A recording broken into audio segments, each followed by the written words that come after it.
Hello दोस्तों, I am Vijay Kumar and student of Shri Krishna medical college.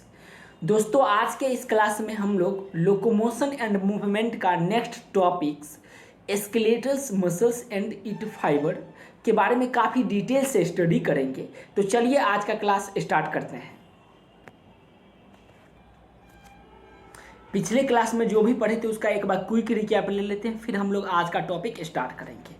पिछले class में हम लोग देखे थे, सबसे पहले हम लोग पढ़े थे मूवमेंट एंड लोकोमोशन, अर्थात मूवमेंट क्या होता है वो जाने थे। फिर उसके बाद जाने थे लोकोमोशन का डिफिनेशन देखे थे। मूवमेंट सभी लिविंग ऑर्गेनिज्म का एक सिग्निफिकेंट फीचर है, ये सब बात हम लोग देखे थे। उसके बाद लोकोमोशन का डिफिनेशन देखे थे। मैं उसको थोड़ा सा जूम कर दूं ताकि आपको दिखाई दे। देखिए यही टॉपिक है। उसके बाद हम लोग देखे थे लोकोमोशन के कारण क्यों लोकोमोशन करता है ऑर्गेनिज्म, कोई भी ऑर्गेनिज्म लोकोमोशन क्यों करेगा, तो उसके हैबिटेट के लिए, demand of situations like search for food के सर्च के लिए, मैट के सर्चिंग के लिए, ब्रीडिंग ग्राउंड के सर्च के लिए, एस्केप फॉर इनेमिक एंड प्रीडेटर, शिकारी और शिकार से बचने के लिए लोग एक जगह से दूसरे जगह जाता है, लोकोमोशन करती है। उसके बाद हम लोग नेक्स्ट टॉपिक देखे थे टाइप ऑफ मूवमेंट। तो मूवमेंट टोटल 4 प्रकार का था और यहाँ से सवाल भी पूछी जाती है, ये बात भी देखे थे। पहला मूवमेंट देखे थे अमीबॉइड मूवमेंट, फिर सिलियरी मूवमेंट देखे थे, फ्लैजेलर मूवमेंट एंड मस्कुलर मूवमेंट। सभी मूवमेंट का जो स्ट्रक्चर होता है, जैसे अमीबॉइड मूवमेंट का क्या स्ट्रक्चर होता है, pseudopodia involve microfilament and streaming of protoplasm. Pseudopodia जो है वो इन्वॉल्व करती है microfilament and streaming of protoplasm, और उसका एग्जांपल क्या है, तो ल्यूकोसाइट, माइक्रोफेज एंड अमीबा, ये एग्जांपल है अमीबॉइड मूवमेंट का। उसके बाद आते हैं सिलियरी मूवमेंट। सिलियरी मूवमेंट का स्ट्रक्चर क्या होगा दोस्त, सिलिया होगा, और उसका कुछ खास एग्जांपल जैसे removing dust particles from trachea से डस्ट पार्टिकल को रिमूव किया जाता है, किसके थ्रू, तो सिलियरी मूवमेंट के थ्रू, या सिलिया के थ्रू भी कह सकते हैं। नेक्स्ट सवाल हम लोग पढ़े थे या पूछा जा सकता है आपसे, पैसेज ऑफ ओवा through female reproductive tract. Female reproductive tract में ओवा का जो पैसेज होता है, एक से दूसरी जगह पास करवाया जाता है, किस मूवमेंट के थ्रू दोस्त, तो क्या बताना है आपको, सिलियरी मूवमेंट के थ्रू। ये सब बातें काफ़ी डिटेल से पढ़े थे।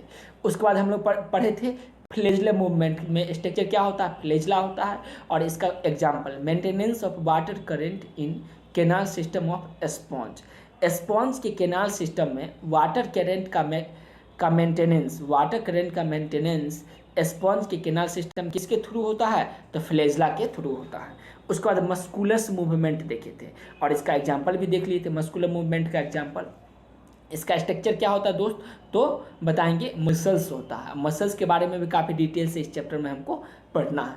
मूवमेंट ऑफ लिम्स का मूवमेंट, जॉ का मूवमेंट और टंग का movement, running walking climbing and flying, ये सब किसके थ्रू होता है, तो मस्कुलर मूवमेंट के थ्रू होता है। और यहाँ से हॉटेड टॉपिक है ये इस चैप्टर का, जहाँ से सवाल पूछा जा सकता है और कई बार पूछा भी जा चुका है। ये एग्जाम्पल वाला सवाल पूछा जाएगा कि अमीबॉइड मूवमेंट किस में होगा, सिलियरी मूवमेंट किस में होगा, फ्लैजेलर मूवमेंट किस में होगा और मस्कुलर मूवमेंट किस में होगा। ये सब बातें हम लोग पढ़ लिए थे। उसके बाद देखे थे all locomotion and movement but all movement are not locomotion. Hydra में किस तरह से होता है और पैरामेशियम किस तरह से लोकोमोशन होता है, ये सब बातें हम लोग देखे थे। उसके बाद सभी लोकोमोशन के लिए तीन मसल्स, सभी लोकोमोशन के लिए मसल्स, स्केलेटल्स एंड न्यूरल सिस्टम, ये तीनों सिस्टम जब कोऑर्डिनेट वे में एक्टिव होता है, काम करता है, तो लोकोमोशन होती है। उसके बाद हम लोग मसल्स का डिफिनेशन पढ़े थे, मसल्स के बारे में आए थे और काफ़ी डिटेल से मैं आपको बताया था। और आपके एनसीईआरटी में भी पेज नंबर 303 में आप देख सकते हैं। आज के क्लास में तो चूंकि हम लोग पढ़ेंगे 304, लेकिन पिछले क्लास में जो पढ़े थे उसी का भी रिकैप करवा रहे हैं। मसल्स देखे थे, मसल्स का ओरिजिन कैसा होता है दोस्त, तो बोलेंगे मेसोडर्मल होता है। हमारे बॉडी वेट का टोटल 40 to 45% किसका होता है? तो मसल्स का होता है। इसकी कुछ खास प्रॉपर्टीज, किसका खास प्रॉपर्टीज? बोलिए, मैं आपसे ही पूछ रहा हूँ। मसल्स का खास प्रॉपर्टीज जो पहला क्या है? तो एक्साइटेबिलिटी, दूसरा कंट्रैक्टिबिलिटी, तीसरा एक्सटेंसिबिलिटी और चौथा इलास्टिसिटी। ये चारों प्रॉपर्टीज बहुत ही ज़्यादा इंपॉर्टेंट प्रॉपर्टीज में से एक है। उदाहरण के तौर पे समझिए, आप सबके पास कुछ न कुछ गुण होगा, अवगुण होगा। मेरे पास भी कुछ गुण है, कुछ अवगुण है। ठीक वैसे ही हमारे बॉडी में जो मसल्स है उसका भी कुछ गुण है। जैसे वो इसके कारण क्या होता है? तो एक एक्साइटेबिलिटी होता है, एक्साइटेबल होगा। कंट्रैक्टिबिलिटी इसके कारण होगा। तीसरा है एक्सटेंसिबिलिटी इसके कारण होगा। और चौथा है इलास्टिसिटी इसके कारण होगा। किसके कारण? तो मसल्स के कारण। अगला है many muscles, cardiac muscles cells assemble in branching pattern to form a cardiac muscles। Cardiac muscles का निर्माण कैसे होता है? तो मेनी कार्डियक मसल्स सेल जो होता है ब्रांचिंग पैटर्न में असेंबलेज करके और कार्डियक मसल्स का निर्माण करती है। उसके बाद हम लोग देखे थे इसका क्लासिफिकेशन, देखे थे क्लासिफिकेशन ऑफ मसल्स, देखे रेगुलेशन भी देखे और उसका एग्जाम्पल भी देखे थे। तो चलिए, पिछले क्लास में रेगुलेशन तक बताए थे, आज एग्जाम्पल को भी इसमें ऐड करेंगे। एग्जाम्पल को भी क्या करेंगे दोस्त? ऐड करेंगे। देखिए, क्लासिफिकेशन ऑफ मसल्स। मसल को क्लासिफाइड 3 प्रकार से किया गया है, स्केलेटल्स, विसरल एंड कार्डियक मसल्स। सबका अपीयरेंस देखते हैं। तो स्केलेटल मसल्स का अपीयरेंस होगा स्ट्राइटेड, विसरल मसल्स का अपीयरेंस होगा नॉन स्ट्राइटेड या स्मूथ, और कार्डियक मसल्स का अपीयरेंस होगा स्ट्राइटेड होगा। तो सवाल पूछा जा सकता है यहाँ से कि स्केलेटल मसल्स का अपीयरेंस कैसा होगा, विसरल मसल्स का अपीयरेंस कैसा होगा और कार्डियक मसल्स का अपीयरेंस कैसा होगा। ये 3 सवाल यहाँ से पूछा जा सकता है। तो आप तीनों का यहाँ से आंसर देख के आप बता सकते हो। उसके बाद अगला पढ़ेंगे स्केलेटल मसल्स का रेगुलेशन कैसा होगा? तो वॉलेंटरी होगा। बाकी विसरल एंड कार्डिक, इस दोनों muscles, visceral muscles and cardiac muscles, इस दोनों का रेगुलेशन कैसा होगा दोस्त? बोलेंगे इनवॉलेंटरी होगा। कैसा होगा? इनवॉलेंटरी होगा। ठीक है। उसके बाद प्रत्येक का हम लोग एग्जाम्पल देखेंगे। जैसे स्केलेटल मसल्स का example, muscles of limbs. Limbs का जो भी मसल्स होगा सब किसका एग्जाम्पल होगा? तो स्केलेटल मसल्स का एग्जाम्पल होगा। सवाल पूछा जाएगा कि लिम्स ऑफ मसल्स, मसल्स का जो लिम्स होता है या मसल्स ऑफ लिम्स, लिम्स का जो मसल्स होता है, मसल्स का जो लिम्ब होता है वो किसका एग्जाम्पल है? क्या बताइएगा? स्केलेटल मसल्स का एग्जाम्पल होगा। दूसरा लाइन है कि विसरल मसल्स का एग्जाम्पल है, विसरल मसल्स का एग्जाम्पल है inner wall of visceral organs, inner wall of visceral organ. Visceral organ के आंतरिक भाग, विसरल ऑर्गेन के आंतरिक भाग को हम लोग क्या बोलेंगे? कौन मसल्स है? तो बताना है हमको विसरल्स मसल है। तो सवाल पूछा जा सकता है यहाँ से कि inner wall of visceral organ, visceral organ के आंतरिक भाग किस मसल से बना होगा? तो बोलेंगे विसरल मसल से बना होगा। उसके बाद हार्ट, मसल्स ऑफ हार्ट किससे? कार्डियक मसल्स से बना होगा। ये एनसीईआरटी का पेज नंबर 304 में फर्स्ट पैराग्राफ में सबसे ऊपर दिया गया है। इस बात को आपको याद रखना है। तो उम्मीद करते हैं यहाँ तक का बात समझ में आया होगा।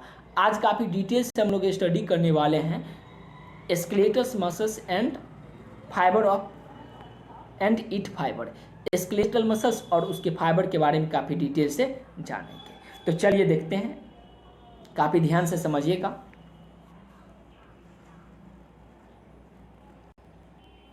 चलिए दोस्त, टॉपिक को आगे बढ़ाते हैं। टॉपिक का नाम है skeletal muscles fibre and it types.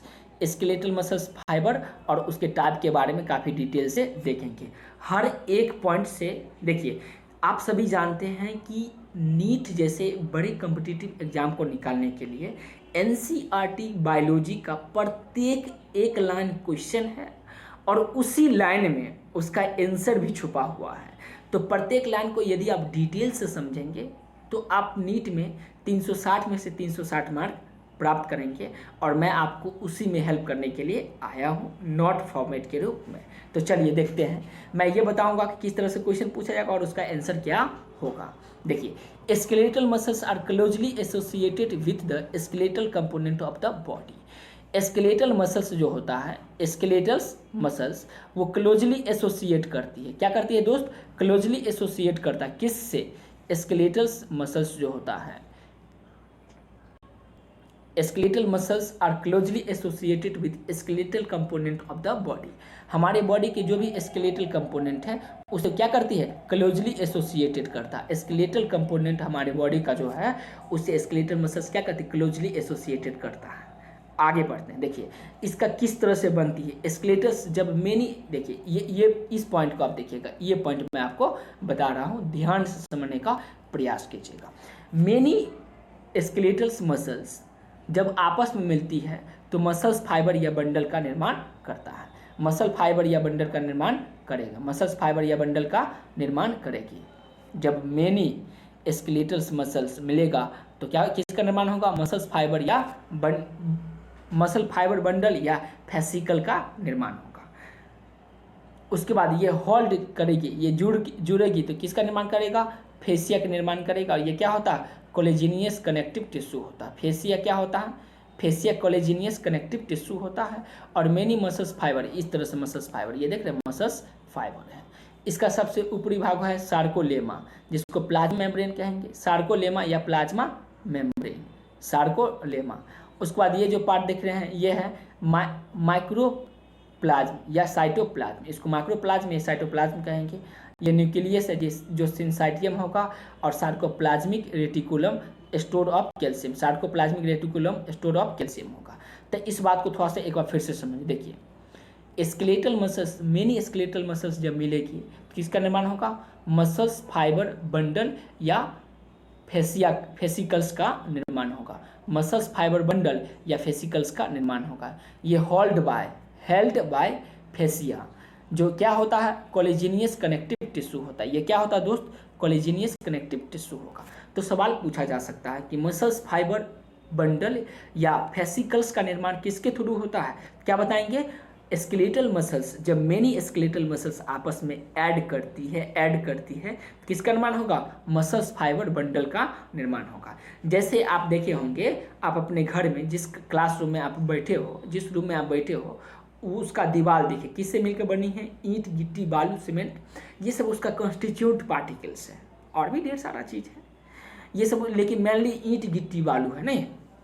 ठीक वैसे ही मसल्स फाइबर या बंडल या फेसिकल्स किससे मिलकर बना होगा दोस्त, क्या बताना है आपको, स्केलेटल मसल से मिलकर बना होगा। ये बातें देख लिए, समझ में आ गया। अब इस फिगर को थोड़ा सा आप बढ़िया से समझिए, क्योंकि बहुत इंपॉर्टेंट फिगर है और एनसीईआरटी में भी ये दिया गया है। पेज नंबर, एनसीईआरटी का पेज नंबर 304 304 में देखिए, फिगर नंबर 20.1 उसमें देखिए दिया गया है, ये दिया गया, लिखा गया है। मैं एनसीईआरटी देकर ही आपको बताता हूँ। Diagrammatic cross sections views of muscles showing muscles bundle of muscles fibre, muscles bundle of muscle bundle के मसल फाइबर को इसमें दिखाया गया है। ये देखिए, समझिए, बहुत इंपॉर्टेंट लाइन है, समझिए। देखिए ये जो रॉड नुमा निकला हुआ स्ट्रक्चर है, ये रॉड नुमा स्ट्रक्चर निकला हुआ, ये स्ट्रक्चर दिख रहा है, ये कुछ और नहीं है, इसका नाम है सार्कोलेमा है। ये क्या है दोस्त, सार्कोलेमा है। इसमें इस तरह से कैपिलरी जो निकली हुई है, ये कैपिलरी है, इसको बोलेंगे ब्लड कैपिलरी। क्या बोलेंगे नाम इसका दोस्त, तो ब्लड कैपिलरी। ये सवाल पूछा जा सकता है आपसे नीट में, ये फिगर देगा और सार्कोलेमा की जगह पे ए दे देगा, ब्लड कैपिलरी की जगह पे बी दे देगा, और मसल्स फाइबर या मसल्स सेल की जगह पे दे देगा सी, और आपको बोला जाएगा कि पहचान करके उसमें आपको बनाना है। तो इस बात को ध्यान रखिएगा। और ये जो गोला गोला नुमा, ये गोल गोल गोल गोल गोल गोल जो दिखाई दे रहा है, ये सब देख रहे हैं, बहुत की संख्या में है। ये सारा चीज़, ये कुछ और नहीं, ये मसल्स का सेल है, या इसको मसल फाइबर भी हम लोग बोल सकते हैं, मसल सेल या मसल्स फाइबर। और ये जो पार्ट आपको दिखाई दे रहा है, ये फेसिकल्स या मसल्स बंडल। ये देख रहे हैं बंडल नुमा है ना स्ट्रक्चर, बंडल नुमा स्ट्रक्चर, बंडल नुमा। और इस तरह से स्ट्रक्चर है, ऐसे, ये ऐसे है, फिर ऐसे है, और फिर इस तरह से है नहीं, और उसमें बहुत ज़्यादा मसल्स सेल है। ये सब मसल सेल है, ये सब मसल सेल है, मसल सेल है, मसल सेल है, मसल सेल है, मसल सेल है, मसल सेल है। तो उम्मीद करते हैं इस बात को आप समझ रहे होंगे। तो ये बात आप याद रखिएगा। उसके बाद आ जाते हैं इसका इंपॉर्टेंट पॉइंट जो लिखा गया है। Each muscles fibre have many parallel arrange myofibril या मायोफिलामेंट। प्रत्येक मसल्स फाइबर के पास each muscles fibres have many parallel arrange myofibril या मायोफिलामेंट। प्रत्येक मसल्स फाइबर के पास मेनी मतलब ज़्यादा की संख्या में मायोफिब्रिल या मायोफिलामेंट होगा, जिसके पैरेलल अरेंज से किसका निर्माण होगा, तो मसल्स फाइबर का निर्माण होता है। अगला पढ़ेंगे muscles fibre, anatomical unit of muscles. Muscles के एनाटॉमिकल यूनिट को हम लोग क्या बोलेंगे, मसल्स फाइबर बोलेंगे। मसल्स के एनाटॉमिकल यूनिट को क्या बोलेंगे दोस्त, अगर आपसे नीट में सवाल पूछा जाए तो क्या बताइएगा, muscles fiber. Skeletal muscles are primarily involve in locomotion and change in body posture. देखिए स्केलेटल मसल्स का काम पूछा जाएगा तो क्या बताइएगा, स्केलेटल मसल्स किस में इन्वॉल्व होती है, तो मुख्य रूप से लोकोमोशन में एंड बॉडी के पोस्चर के चेंज में स्केलेटल मसल्स प्राइमरली इन्वॉल्व होती है। तो उम्मीद करते हैं ये सब बातें आपको समझ में आया होगा। इस टेबल को भी आपको याद रखना है, इस टेबल को भी क्या रखना है दोस्त, याद रखना। बहुत इंपॉर्टेंट टेबल है, याद रखिए। और मैं एक बार समझा देता हूँ, ये टाइप है रेड और वाइट। देखिए मायोग्लोबिन में रेड टाइप ज़्यादा होगा, वाइट टाइप कम होगा। माइटोकॉन्ड्रिया में रेड टाइप ज़्यादा होगा और वाइट टाइप कम होगा। स्मूथ रेटिकुलम, स्मूथ रेटिकुलम या सार्कोप्लाज्मिक रेटिकुलम यहाँ पे कहिएगा। सार्कोप्लाज्मिक रेटिकुलम में रेड जो होगा टाइप वो कम होगा और वाइट टाइप ज़्यादा होगा। रिस्पायरेशन मेनली एरोबिक, जिसमें रेड ज़्यादा होगा, माइटोकॉन्ड्रिया में रेड ज़्यादा होगा, मायोग्लोबिन में है, ये सब में क्या होगा, और सार्कोप्लाज्म जिसमें रेड ज़्यादा होगा, रेड उसमें होगा मेनली एरोबिक रेस्पिरेशन होगा। कैसा रेस्पिरेशन, एरोबिक, और इसमें क्या होगा, एनारोबिक रेस्पिरेशंस होगा। तो उम्मीद करते हैं आज का क्लास आपको समझ में आया होगा। आज की क्लास में मुख्य रूप से हम लोग देखें स्केलेटल मसल्स एंड इसके फाइबर। स्केलेटल मसल्स कैसे मिलकर बना होगा दोस्त, एक बार मैं फिर से रिवैप कर दूं। Skeletal muscles many muscles fibre bundle या फेसिकल जब आपस में मिलती है, इसको रिवर्स भी बोल सकते हैं हम लोग। स्केलेटल मसल्स से जब बहुत ही स्केलेटल मसल्स मिलती है तो मसल फाइबर बंडल या फेसिकल का निर्माण होता है। ये हेल्ड करेगी किससे, फेसिया से। ये कोलेजिनियस कनेक्टिव टिश्यू होता है। जब मेनी मसल्स फाइबर आपस में जुड़ेगी तो किसका निर्माण होगा, ये स्केलेटल मसल्स का निर्माण होगा। और यही स्केलेटल मसल्स फाइबर या फेसिकल्स का नामांकित दिया गया है। ऊपर वाला पार्ट को बोलेंगे सार्कोलेमा, सार्कोप्लाज्म, न्यूक्लियस, ये पार्ट न्यूक्लियस है, ये क्या है, सार्कोप्लाज्मिक रेटिकुलम है। उसके बाद ये भी देखे मायोग्लोबिन में क्या होगा, माइटोकॉन्ड्रिया में क्या होगा, सार्कोप्लाज्मिक रेटिकुलम में क्या होगा, रिस्पायरेशन किस तरह से होगा। तो उम्मीद करते हैं आज का क्लास आपको समझ में आया होगा। यदि कोई प्रॉब्लम है तो कमेंट बॉक्स में बताइए, और वीडियो अच्छा लगा तो लाइक कीजिए, चैनल को सब्सक्राइब कीजिए। और यदि इसका PDF चाहते हैं तो नीचे डिस्क्रिप्शन बॉक्स में व्हाट्सएप नंबर दिया गया है, वहाँ से कनेक्ट करके आप इसका PDF पा सकते हैं। और तब तक खुश रहिए, खुशियाँ फैलाते रहिए। फिर मिलते हैं नेक्स्ट वीडियो के माध्यम से। धन्यवाद दोस्तों।